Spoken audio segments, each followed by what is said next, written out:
মনে রেখো একটা কথা, যেদিন তোমার বিবাহ হবে সেদিন থেকে তুমি তোমার মাকে আর ভালোবাসতে পারবে না। যেদিন বউ বাড়িতে আসবে সেদিনই তোমার মাকে আর তুমি ভালোবাসতে পারবে না। পরিস্থিতি তোমার উল্টে যাবে। দিন যত যাবে পরিবেশ তত জটিল হবে। এক সময়ে মনে হবে এই মাটির উপরে সবচেয়ে বড় শত্রু আমার মা। আর তোমার মা যা বলে সবই উল্টা কথা বলে, উল্টা বলে, এই কথাও ঠিক।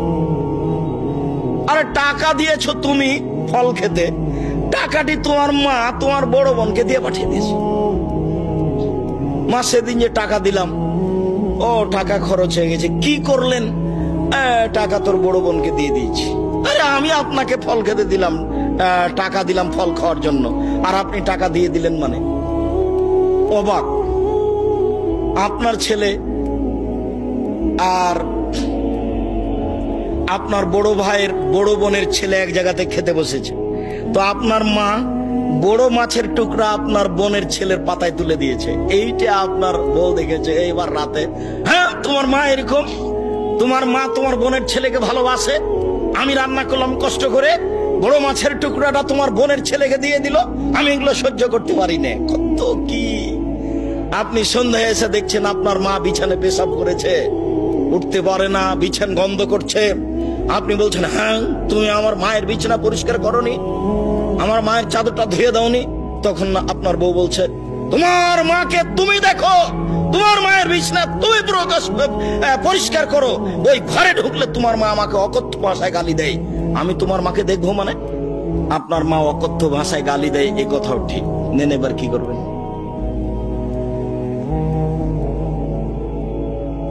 এত কিছু করার পরেও মা যে ঘরে থাকে সেই ঘরে তুমি জোরে হাঁটতে পাবা না।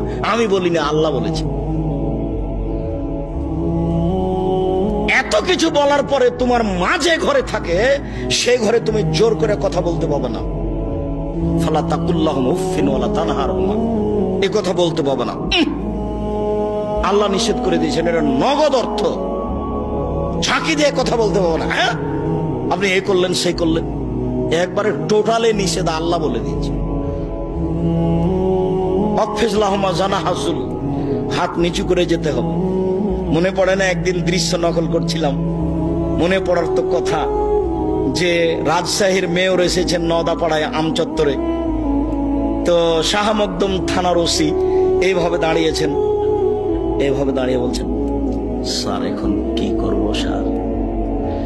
তা আমি তো দৃশ্য দেখে অবাক হয়ে গেলাম। আমি তো পাশে বসেছিলাম সেই দিন, যেটা ব্যাপার কি, এটাতে ছিল মায়ের জন্য, এইটা কি করে মেয়র পেল? এটা তো মায়ের জন্য ছিল, কিভাবে এখানে চলে আসলো? অথচ মায়ের সামনে এভাবে যাওয়ার কথা আল্লাহ বলছে। আবার বলছেন শেষের দিকে, অকুল রব্বির হামহুমা কামা রাব্বায়ানি সগীরা, হে আল্লাহ তুমি আমার পিতা মাতাকে ওইভাবে দেখো বাল্য অবস্থায় আমাকে যেভাবে দেখেছিল, যার কারণে আপনাকে আমি সালাতের শেষে সালাম ফিরার পূর্বে একটা দোয়া পড়ার জন্য পরামর্শ দিয়েছি, মনে আছে কি? রব্বির হামহুমা কামা রাব্বায়ানি সগীরা। আর এটা যেন মনে থাকে, এর জন্য কি বলেছি বলেন তো দেখি? জাযাকাল্লাহ খায়ের। 2 রাকাত সালাত আদায় করতে হবে। 2 রাকাত সালাত আদায় করে আল্লাহকে বলতে হবে, আল্লাহ তুমি আমাকে এই দোয়াটা বলার তৌফিক দান করো, আমি যেন না ভুলি। সব সময় সালাত শেষে সালাম ফিরার পূর্বে রব্বির হামহুমা কামা রাব্বায়ানি সগীরা এই দোয়া বলার জন্য আমি আল্লাহর কাছে 2 রাকাত সালাত আদায় করে সাহায্য চাওয়ার জন্য বলেছি পৃথিবীর সকল দিনী ভাই বোনকে। সম্মানিত দিনী ভাই বোন, আল্লাহর নবী বলেন, চিরদিনের জন্য মায়ের অবাধ্য চলা হারাম, চিরদিনের জন্য মায়ের অবাধ্য চলা হারাম।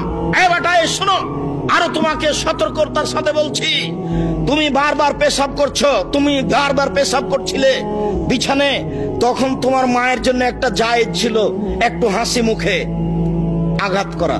এই কত পেশাব করিস কেন রে, এইটা তোমার জন্য জায়েজ ছিল।